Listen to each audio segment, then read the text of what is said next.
Hi, everybody. Today I'm joined by Tyler Calder, who is the Vice President of Marketing at PartnerStack. Tyler, how are you? Thanks for being with me today. Yeah, great. Thanks for having me. I'm excited for the chat. Great. Can you take a few minutes and just tell us a little bit about yourself, who you are, and what you do? Sure. Yeah, of course. So, I'm as you mentioned, I'm currently heading up marketing at PartnerStack. I've been in the marketing space for coming up on 13, 14 years.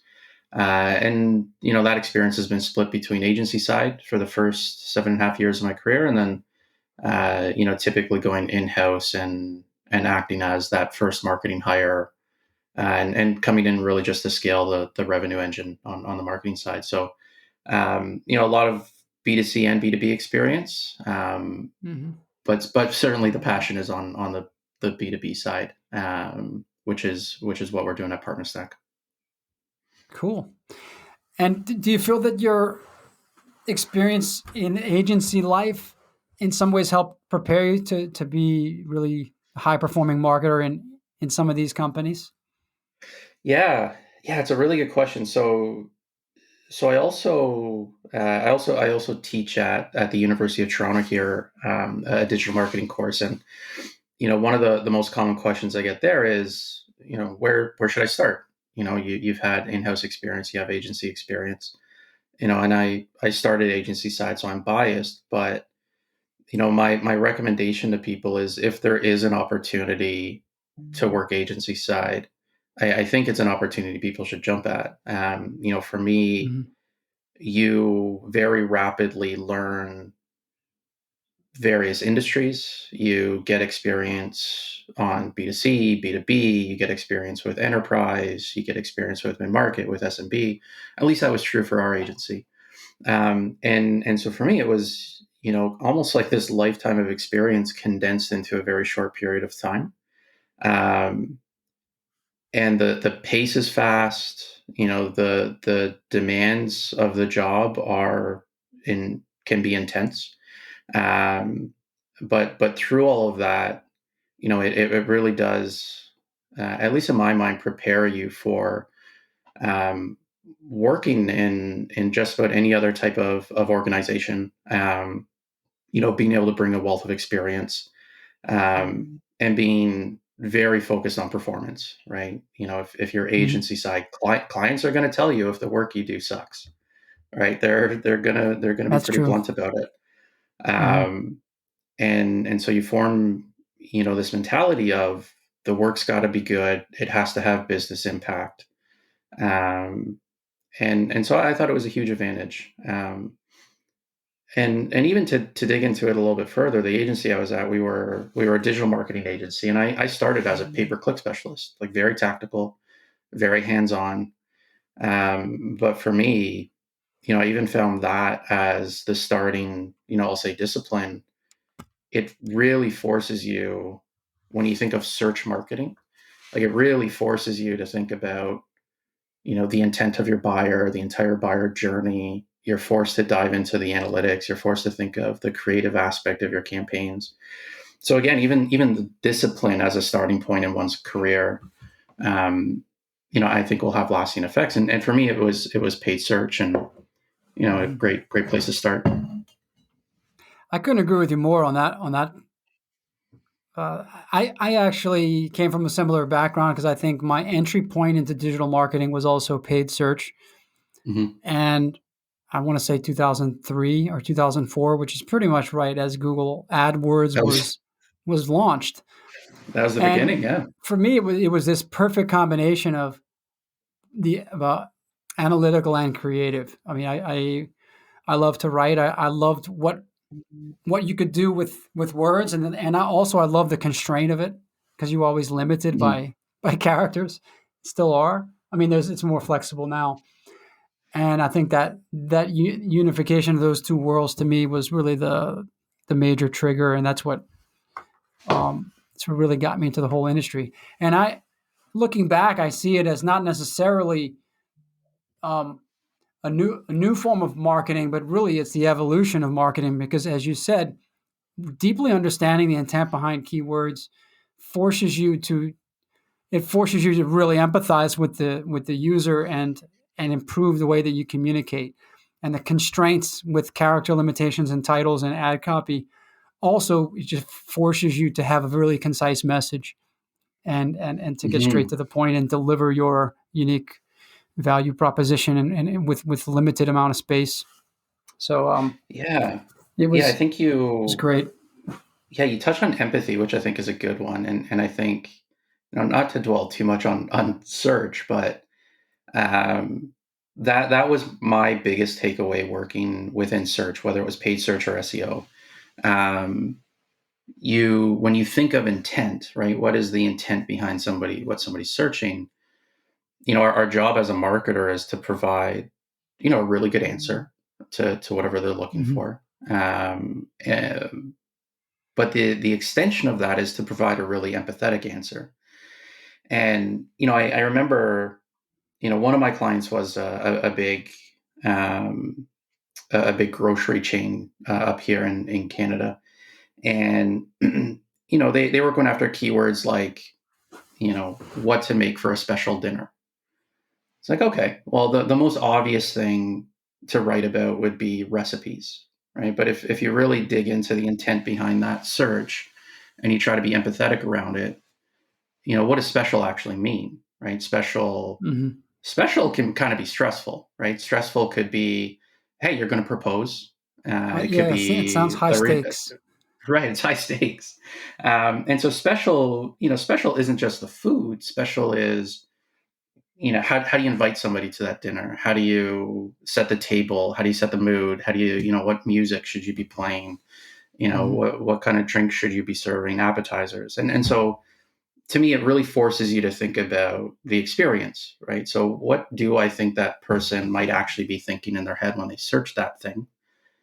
Um, and that's carried through my entire career. So, always thinking about what's the best answer to the thing somebody's searching for in a given moment, and that impacts your website experience, how you develop content, all of that. Absolutely, that's a great example, by the way. Really, the word special is so loaded, huh? Yeah. Uh, yeah, cool.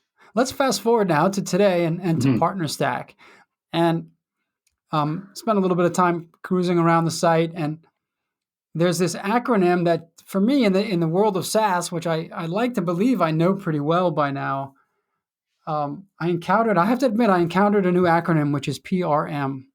Mhm. What does that stand for? And can you describe that a bit? Yeah, for sure. So PRM stands for Partner Relationship Management.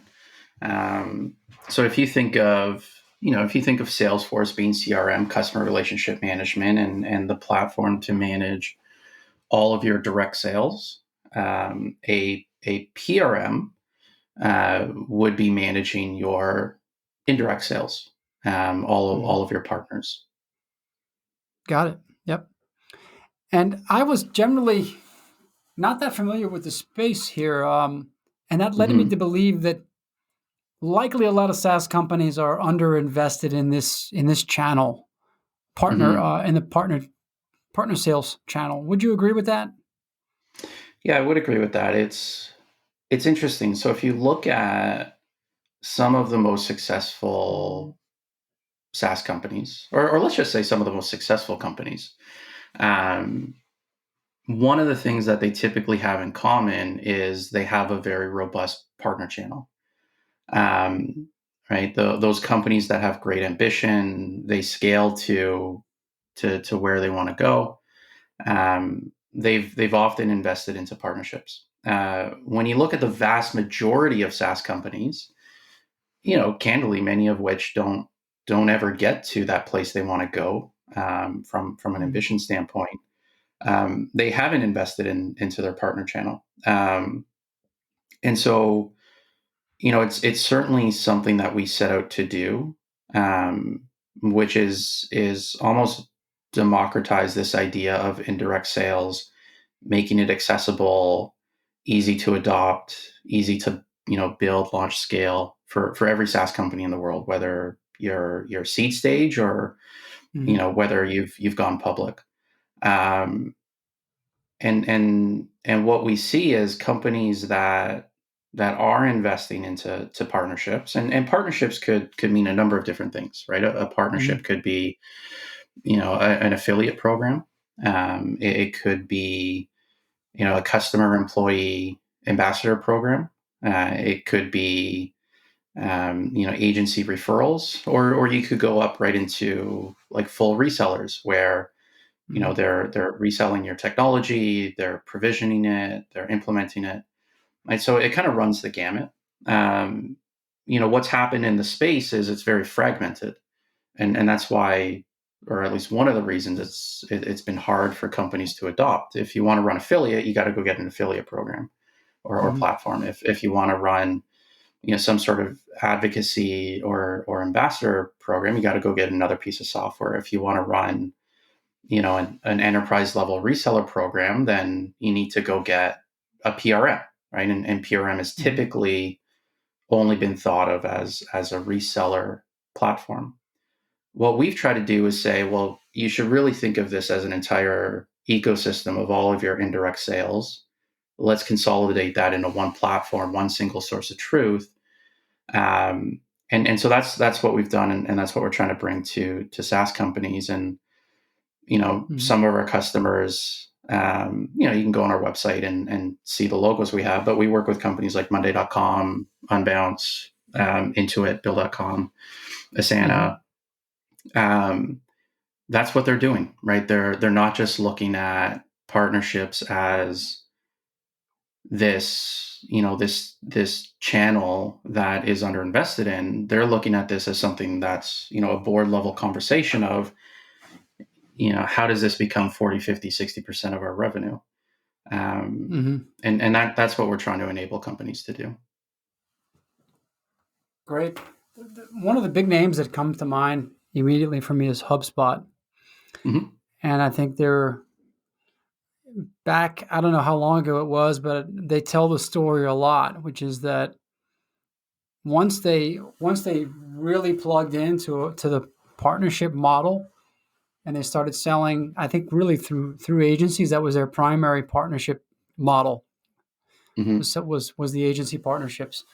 That channel quickly grew to a really major percentage of revenue. I don't know if it was 50%, but it was something like maybe between 30-40%. I'm not sure. Do you know Hmm. the number or Off the top of my head, I believe you're right. I think it's in that 30 to 40% it's in the range. 30s? Yeah. So it's massive So in yeah. a company at that size. And I think agency partnerships make a lot of sense. What I'm curious to know is with a typical SaaS company, what is usually the entry point into a partnership model? Is it with affiliates, or is it maybe with something else like ambassadors or some form of influencer marketing? Where is the most Hmm. common entry point that you see? Yeah. So there's there's what we commonly see, and then there's what we suggest, which are probably Mm-hmm. two slightly different things. So what we commonly see um, falls into a couple different buckets, right? There's a few different scenarios. One is they already have let's say a reseller program in place, right? And the reseller program, maybe they have 5, 10, 15, 20 strategic partnerships on the reseller side, and they're looking for a platform to help manage that. Um, and that's a common starting point. What we try to advocate is that's great. It's a great starting point. Having partners that are actively selling on your behalf is fantastic. Um, but that's right at the bottom of the funnel. You're really Mm-hmm. focused on the sale. You're missing a huge opportunity to extend that reach up the funnel and leverage things like referral partners, whether they're agencies or consultants or other technology companies, whatever they might be. You're potentially missing a big opportunity to run an affiliate program to really extend that reach. I think there's some negative connotations around that word affiliate, um, Mhm. that sometimes scares people away a little bit.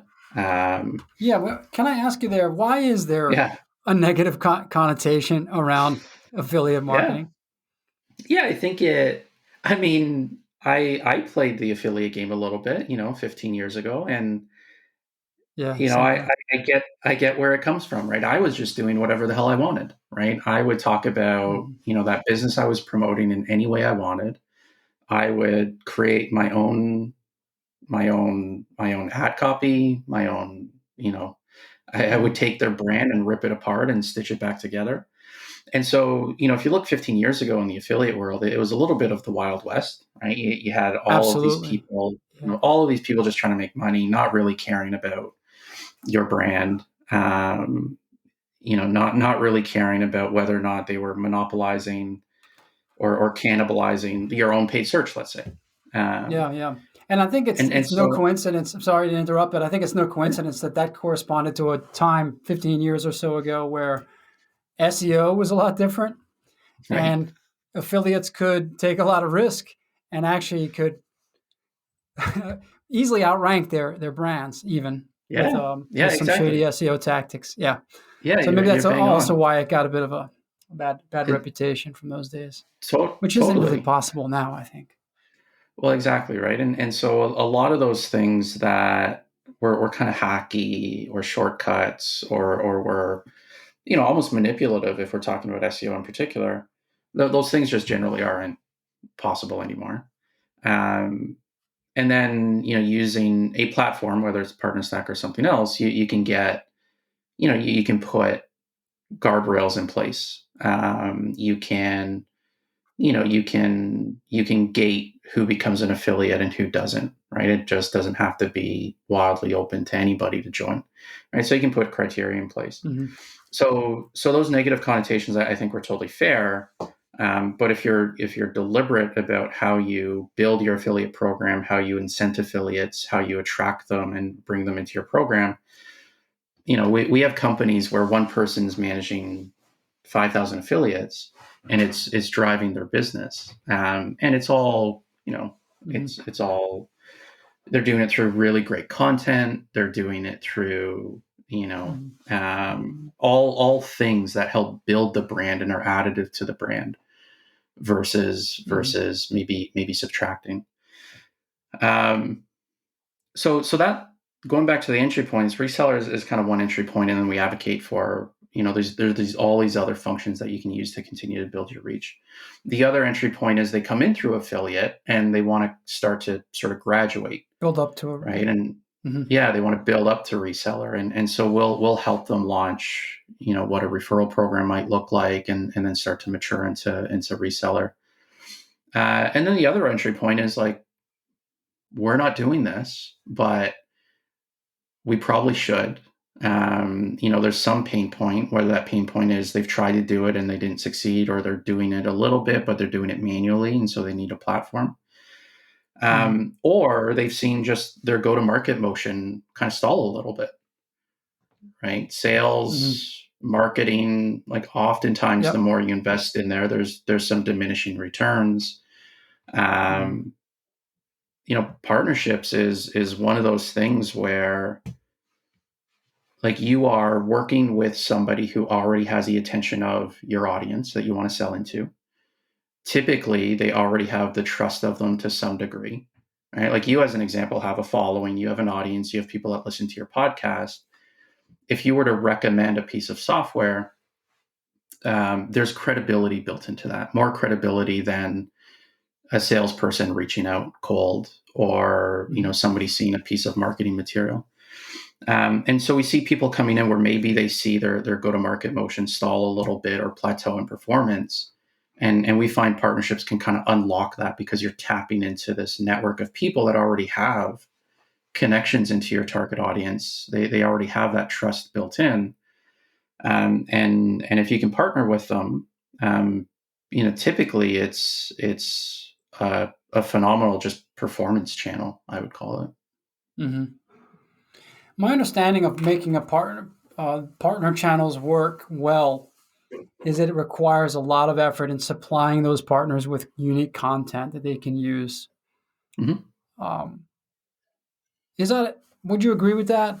And are there other like pretty large or unforeseen costs that are associated with really scaling a partnership channel well?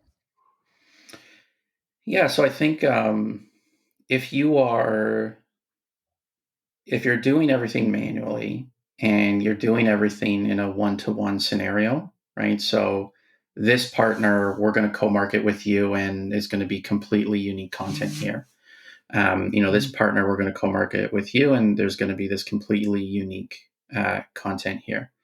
Um, that can become pretty time intensive. Uh, what we see from our most successful companies that use PartnerStack is um, they're really leveraging a lot of the automation functionality that we've built in. So automation to help with onboarding partners, educating partners on the software, providing them with ready to go content and marketing material that they can leverage as a starting point. And so as long as you're using a platform that allows for building these really great partner onboarding experiences, partner education experiences, and then partner co-marketing experiences, the upfront work is just thinking through and building that experience. But Mhm. once you do that, like I said, we have customers where they have one person managing 5,000 affiliates, one person Mhm. managing hundreds of referral partners. Mhm. And so, at the end of the day, if you're investing in technology, at the end of it's just a tool, right? And so you want to Mhm. think about, how do I build the best experience possible that feels highly personalized, um, but in reality is just a really really well thought out, deliberate experience that leverages automation. Mhm. Um, And you can also think about tiering your partners, right? So you'll likely have, your highest value tier one partners, and those, yeah, you might have a dedicated account manager for them, working with them one on one, but very similar to what you would do or expect for the investment into like sales or customer success in terms of building those relationships. Mhm. Um, So, I think there is this notion that it can take a lot of work and is costly, but again, we've seen vendors and companies launch their program within weeks and start onboarding Mhm. partners and getting up and running. Um, so I think That the was key is gonna just being yeah. deliberate. Yeah, yeah. That was gonna be my next question actually is the speed the Mhm, speed to effectiveness here because you mentioned earlier that a lot of people turn to partner channels when they start to see plateauing of direct mhm, marketing channels, whether those be paid or organic. And so, but maybe some of the reasons why they hesitate or maybe they postpone that decision is because they might wrongly believe that wow, this is just going to take a long time because we've got to do outreach, mhm, practically the outreach effort. I mean, first we have to identify partners, we have to figure out how to outreach to them. We have to set all this up. We're not that familiar with the software space, so there's a learning curve on a new tool, mhm, and all that's going to take time. And maybe this is going to, we might be 6 months to a year before we start to see the fruits of that effort. But what is the realistic time frame that a SaaS company can expect positive ROI on building out a partner channel? mhm. Yeah. So, partner acquisition, which is sort of what you're talking about, right? Like reaching out, finding the partners on, Hmm. bringing them on board. That can be a challenge, and I'll come back to that in a second. To answer your question directly, how long does it take? It's a cop out answer, but it depends. What we see is Yeah.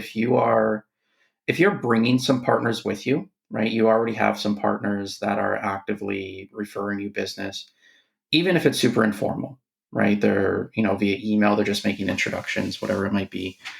if you're bringing partners with you and you're bringing them onto the PartnerStack platform to help manage those relationships, what we see is that the average customer will start to see value within 30 days, and value being their first sale.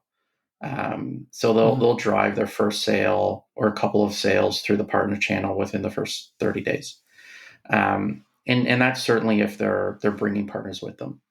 If this is a brand new program and there are no partners in place, that's where it can vary, right? If you're looking to launch, Mhm. let's say an affiliate program, um, that can be a little bit quicker.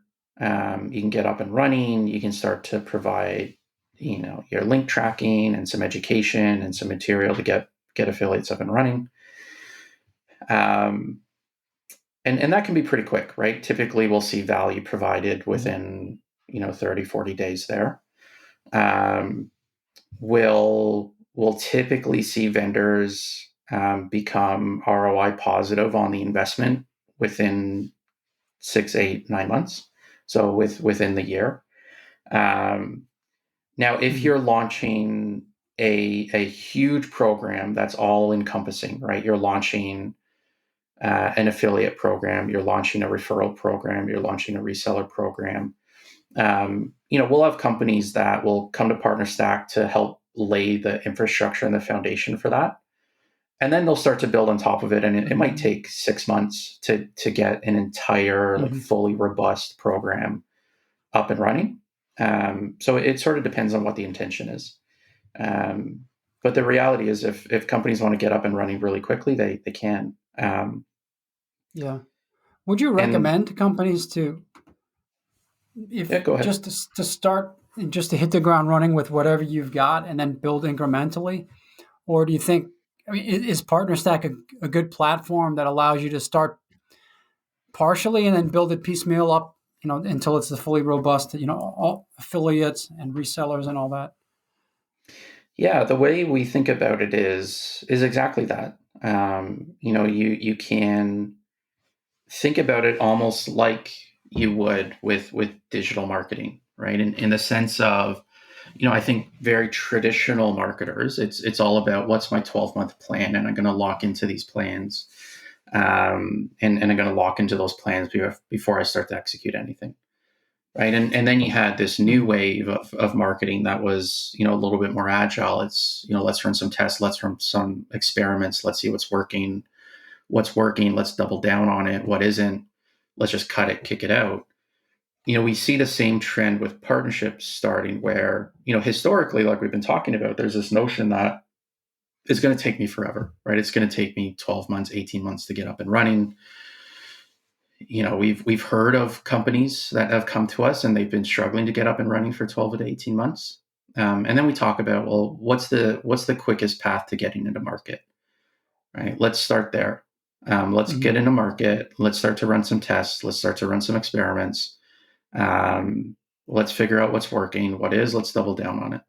And then, let's add on something else, right? And then let's add on something else after that.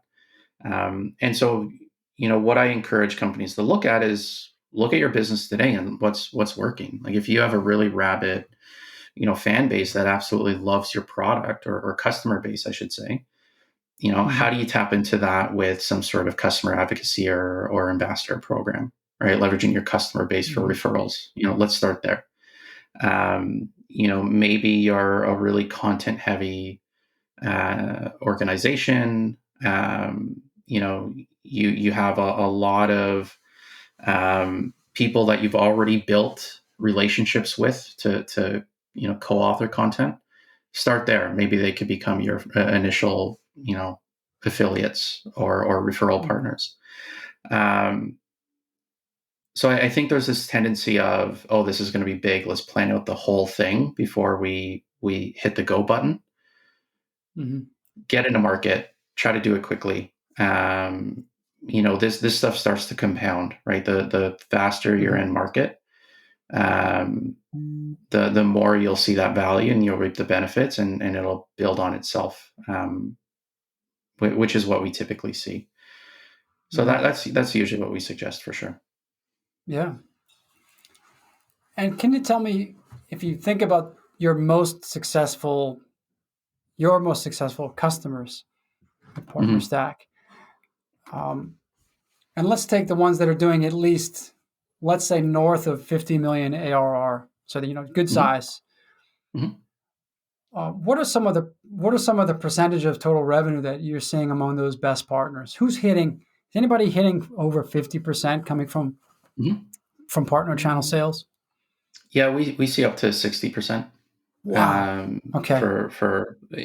It's almost like the bigger, once you're in that 50 ARR, 100 Hmm. ARR, 100 million, um, you really do start to see people lean into partnerships, because at that level you likely have started to see some of your other go-to-market functions plateau, Hmm. um, and you're always going to have to be growing, right? And so Yeah. partnerships becomes that, and typically what we see is it's like, oh wow, this is 20% of our revenue right out of the gate. Oh wow, it's 30% of our revenue. Oh wow, it's Hmm. we're at 50%. Let's keep investing. And so we have somewhere where it's upwards of 60%. I would Hmm. say the average though is in that 30-40% range. Hmm. Which is major. That's It's huge. huge. Yeah. Yeah.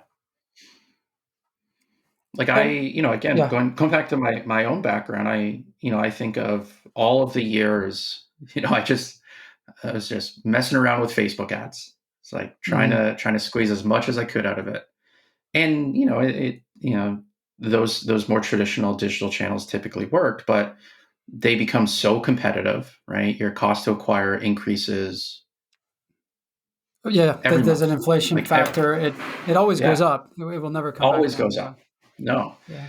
And I think it's like, oh my goodness, if I just launched a partner program, my Yeah. life would have been so much easier. I think another interesting aspect to that argument in support of investing earlier rather than later in a partner program is if it's successful, it's going to reduce your overall CAC, which means that you can actually then invest more in paid channels because it gives you more Yeah. headroom. It gives you a higher ceiling to expand in your Facebook ads and your Google ads, Mhm. just because you've brought CAC down so low, the blended CAC, Yeah. overall. So No, you're mhm, bang on, right? So what we typically see is uh, your cost to acquire goes down. Sales cycles, typically accelerate. Your margins improve.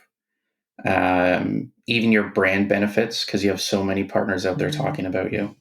Um, mhm, and to your point, when you do those things, your blended, CAC to lifetime value improve so greatly that you can start to make bigger bets um, where maybe those ratios aren't as efficient, mhm, um, but it still gives you kind of that safety net to keep investing into other areas.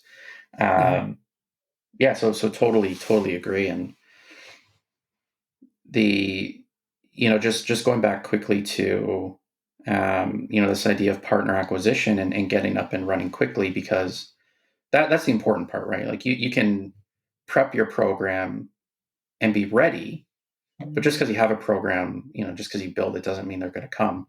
So if, mhm, if you're not necessarily bringing partners with you, then partner acquisition becomes important. Um, and that's the other side of our business is we have this B2B network of partners that mhm, are ready to sell our vendor catalog. Um, so think of distribution, right? Like most mhm, most companies, especially early stage companies, are hyper focused on product, which is important. Um, but at some point, these companies realize, oh, I need to focus on distribution. Like, how am I actually going to get people to my product? And mhm, so that's the other side of PartnerStack is we have this pretty robust network. Um, and I only say that because it relates to helping with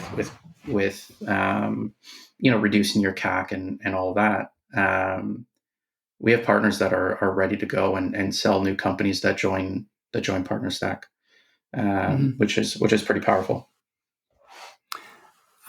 That leads me to a related question here because I understand that the partner acquisition is a major component of success here. Hmm. you don't, as you said, you don't just build it and then watch them just start flooding in. I mean, you've got to make that happen. And a lot of companies, maybe that's another deterrent to getting started because they feel that, hey, yeah, we see the value here hypothetically, but there's a lot of investment in, first of all, content, and then we have to have a big partner acquisition effort, and we're not really sure how to do that. My question here is, given your agency experience, is there a Mhm. role for agencies to help SaaS companies on the partner acquisition side? And not to mention, not only that, but with the content as well that goes with it? Yeah, yeah, absolutely. If you look at our own partner channel, right? PartnerStack's own partner channel. This is getting really Um, meta now. yeah. Even internally, we need to. I think we have like definition guides that we have to share. So our own partner channel is largely the types of agencies that you're referring to. Mhm. So we work with a lot of agencies that specialize in partner marketing, whether that be the affiliate channel, whether that be reseller, um, and that's what they help with, right? They can help with partner acquisition, they can help with managing the program, they can help with content development, um, and they're tremendously valuable. We certainly see consistently the companies that invest into the support, whether that's building the partnerships team internally, whether that's leveraging an agency, they're obviously going to reap more benefit. Um, but again, you don't need to start there, um, right? You can still run some easy tests. So I think a lot of people when they think partnerships, they do think of these big meaty reseller partnerships, right? And you have to go find the Mhm. right ones, and it becomes this business development exercise, and who's going to own that. A simple test could be, what just happens if you put an application form on your website? Hey, are you interested in being a partner? Just fill out the form. You just start there. Like, you might just organically Mhm. get 10, 15 people apply. If you're a very product growth driven company, you could have a little bit of a nudge right in the product, right, for your customers when they're logged in. It's like, hey, if you're Mhm. if you're enjoying if you're enjoying the product, refer Yeah, a friend. especially Um, for your highest value customers, and most people know yeah, who that is. You can give them yeah, a prompt. Hmm. yeah, exactly. So there's lots of ways that are really low lift that you can get started. Um, I at least what I'm about to say makes sense in my head, but I think of Shopify Plus a little bit in terms of how that started. Like Hmm. Shopify Plus, which has become a massive revenue engine for Shopify. Shopify Plus is their enterprise offering. Um, Okay. it started with literally just a checkbox on their websites, like, hey, if are you interested in our enterprise product? They didn't have an enterprise product. They just wanted to Hmm. see what the demand would be like. Is this like when Um, McDonald's puts something on the menu, like, would you like to try the new McRib? And they haven't even made it yet, but if people yeah, start asking for it, in that moment they say, "Oh, really sorry, we're out of them today." But yeah, if enough people every day, that pretty much just says, "Yeah, we need to go out and build it." yeah. Right. Yeah, So you can even test it a little bit and see if there's demand. Like, do you just yeah. organically have people that would love to be a partner? Hmm. Um, so that's what we try to encourage people to think about. Isn't what's the dream state, because that can be pretty daunting. What's the smallest variation of this that I can start today? And in some cases, that might just be asking, hey, would you Yeah, want to be a partner of sorts? yeah. Another thing that I've seen some of our clients and other SaaS companies struggle a little bit with is they think that they assume that money is the only incentive, and Mm, they question, hey, are people going to have a strong enough motivation because they'll only earn, I don't know, they'll only earn $5 per referral here. How much effort are they going to put in? And when you consider, I'll bring it back to the empathy topic here. You consider that now, most of the buyers of SaaS are millennials, and their mindset is different. mhm. I'm not one of them, but I'm starting to learn more about them every day. they're very collaborative, and I think a lot of people would derive quite a lot of fulfillment, especially the millennial crowd, in simply just making a great recommendation to a friend Hmm. and helping that person, and whether even if there's really no financial incentive, but you being the one who recommends this product, which greatly helps a friend of mine or someone do something better. And I think people are maybe discounting that factor a little bit too. Yeah, Um, yeah, depending on the type you're of product too, but I think there's a space for that. no, there you're absolutely bang on. There are lots of partners that don't care about the monetary reward. That's not what they're in it for. Hmm. They are in it because of exactly what you're suggesting. They want to provide value to either their audience, their friends, their colleagues. When you think of agencies, right? There's a lot of agencies that are referral partners for SaaS companies, and for them, it's the value that they bring to their clients, right? So even if I think of myself when I was agency side, right, we had our retainers, and our retainers were pretty healthy to run things like their pay-per-click programs, their SEO programs, content development. Um, but they might need a really great landing page tool to help us really accelerate what we're doing from, let's say, a paid search standpoint, getting, way more Hmm. personalized in a landing page experience. And so, I would likely have recommended Unbounce, right? And so this was, Hmm. probably 7 or 8 years ago. We were one of the biggest users of Unbounce, our agency. And we were recommending Unbounce not because, we got any sort of kickback. We were recommending it because we thought it was a great tool, and we wanted to provide value to our clients by recommending best in class technology. Hmm. Um, and that's what our customers look to us for, right? They look to us to Yeah. be those credible experts that could recommend, what does a best in class tech stack look like? What do you Hmm. recommend I use? And so for us, it was making the right recommendation to continue to build credibility, to make sure that we, hung on to our customers. Any sort of financial incentive would have been secondary to that. And Yeah. that holds true for a lot of partners that we chat with. Absolutely. Especially for agencies, these types of recommendations move you from being just a vendor to a real partner and a Yeah. trusted consultant at a more strategic level. If someone is really going to ask about how to build out the tech stack the right way, then it's a strong indication, and it's a real Hmm. enabler. If you introduce a great landing page, which doubles the conversion rate, you're sure to see higher ad spend coming off the back of that. So it's also an enabler. If it's not a direct, not if there's no direct financial reward, there will be indirect benefits. Um, so let's in the time remaining, I'd like to talk a little bit now about how you in your role as the VP of marketing are are putting together your strategy for getting more and more people onto PartnerStack. And what you described Hmm. is, I think there's a few different, I guess, different stages of this buyer awareness journey. Some people are unaware altogether. Some people are Hmm. certainly aware, or even using alternative solutions that might be more narrowly in the categories of affiliate or in the categories of reseller. And so you've got you can get them to switch over to you. You can say basically we are a rebundler here, and this is what you need. You've got affiliate going well, but you need reseller or vice versa.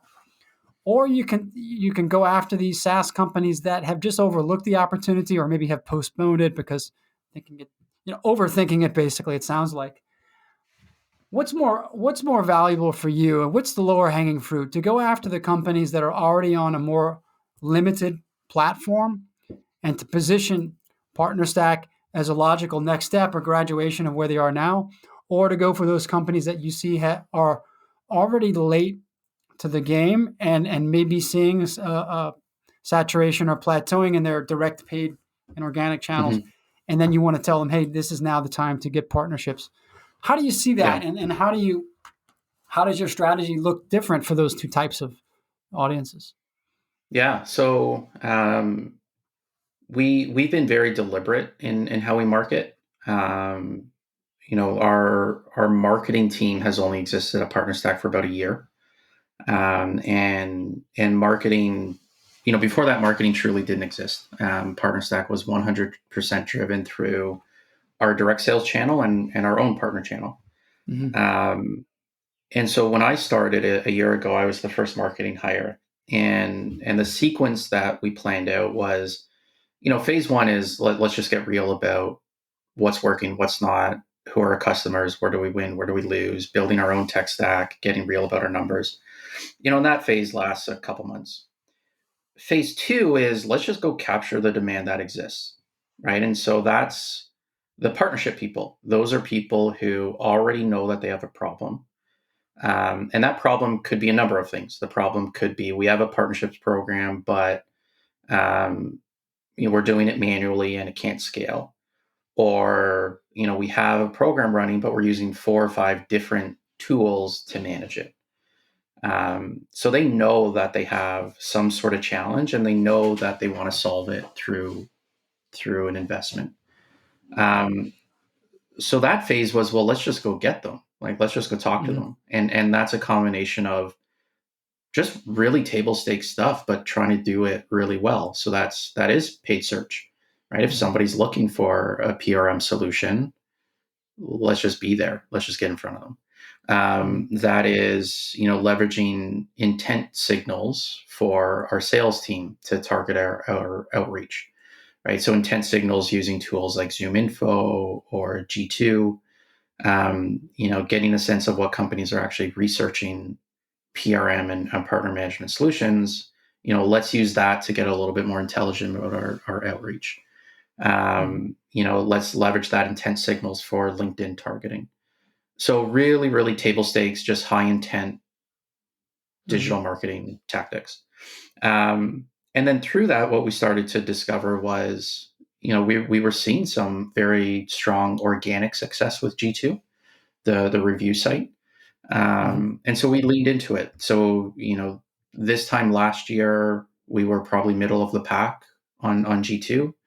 And so we leaned into it, really had our customer base that our rabid fans of the platform just advocate for us on G2, and we Hmm. climbed to be number one there. But it's a very high intent channel, right? People are there because they know Absolutely. that they want to solve a problem. So that was phase two. Phase three is where you start to go and create demand, right? So phase two is capture demand that exists, and you just have to sell them on PartnerStack at that point. We don't actually have to sell them on partnerships; they're already sold on it. Hmm. Phase three is let's go create the demand. So let's go educate. In my mind, I think about let's go educate every revenue leader in a company, whether that's sales, whether that's marketing, whether that is a product team that has a revenue target, whether that's customer success with a revenue target. If you have a revenue target, there's some sort of indirect sales program that you could run that's going to help you. Hmm. And so then it becomes about educating go-to-market teams, right? So it's less about educating people that are already in partnerships roles, educating companies that already have some sort of partnership program.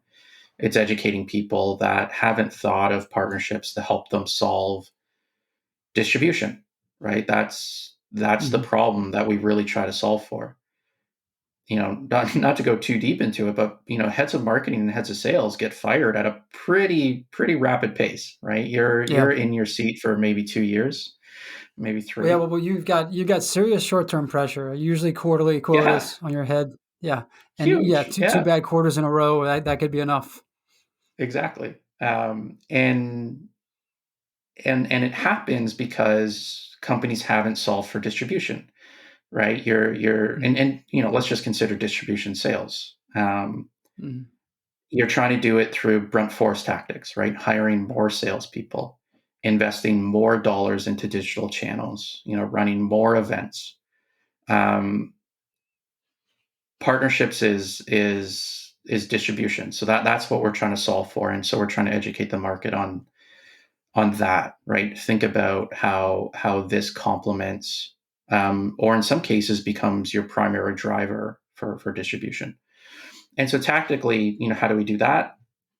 Nothing too wild, right? It's really good content, very focused on trying to educate people. It's a lot of co-marketing with our own partners, um, that type of thing. Hmm. But where, me personally, I'm very, very focused on education. I think at the end of the day, when I think of marketing, um, that's the role of marketing. Marketing is there to educate an audience, and education should be actionable. Education should drive behavior change.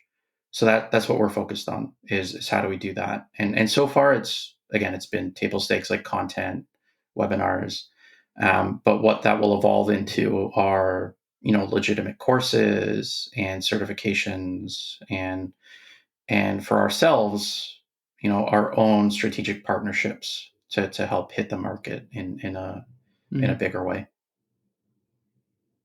I love it. That's great. I agree with you 100% that marketing at its core should be about educating people, not selling to them. Hmm.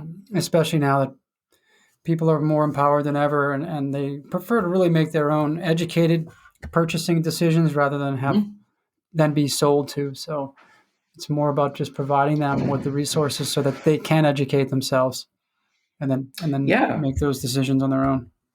yeah. Like internally, we say our mission is to change the way companies sell software, and the driver of that is because the way people buy software has changed, right? Hmm.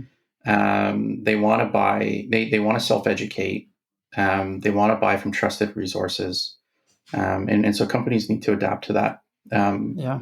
the partner channel just plays a role in that through kind of matching the trusted advisor to vendor component. Hmm.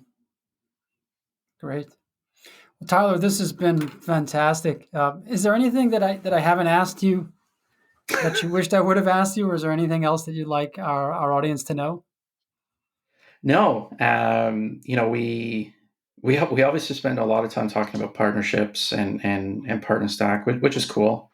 Hmm. Um, but always happy to chat to anybody who's sitting in the hot seat in a high growth company, thinking about how do I contribute to revenue.